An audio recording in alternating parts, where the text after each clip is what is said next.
Hey guys, you all know that a lot of you guys are already voters and participants, and so you're already part of the solution, but I'm also trying to reach out to non-voters. So I hope some non-voters see this. I want to make an analogy for both voters and non-voters to listen to.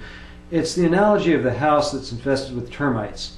The most ferocious is the Formosan termite. Now you have a situation where you have a house infested with termites. Now the voter is going to say, well, let's get rid of some of the termites. Let's see if we can make progress to get this house termite free so that the infestation doesn't ruin the house.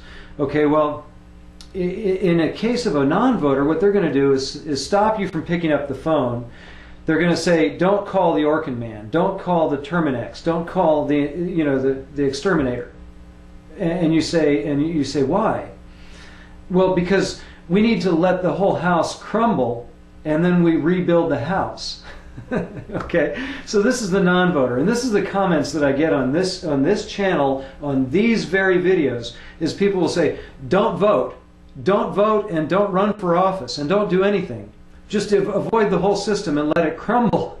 And I'm thinking, okay, well, first of all, it's going to crumble right on top of the heads of our children and grandchildren, without any kind of plan to protect them, without any kind of alternative system to put in its place when it does crumble. You have no plan, so don't go and say, the word revolution if you have no plan. I mean, this is what frustrated John Lennon over 40 years ago. He got so frustrated, he wrote a brilliant song about it.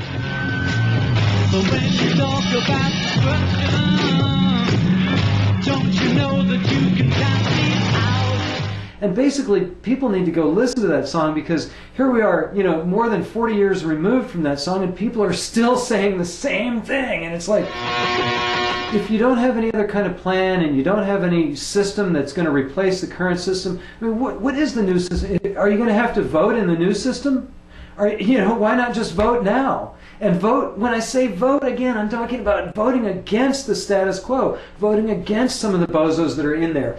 And not only voting, but in your district, Congress, the person running for U.S. House of Representatives is much, much more important than the presidential election right now. The presidential candidates, forget about them.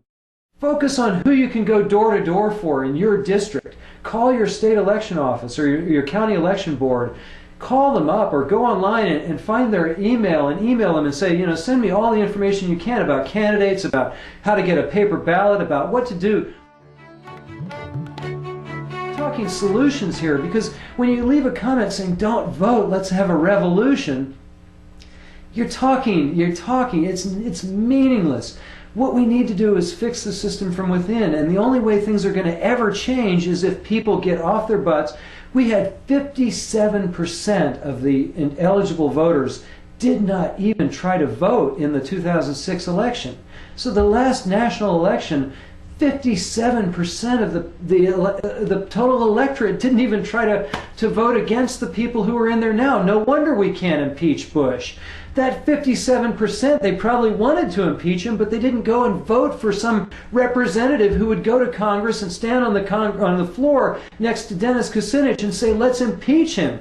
I mean, come on, people. We have a problem in this country. Our house is falling apart from termite infestation, and are you just going to let it fall apart, or are you going to get rid of the termites? If you let it fall apart, we don't have a new system to put in place. We don't have the materials to rebuild the house.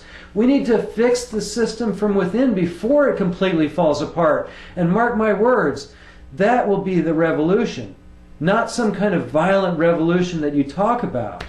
The real revolution will be when that 57% goes to the polls and they vote as well, because that's when things will really change in Washington. And again, people, wake up.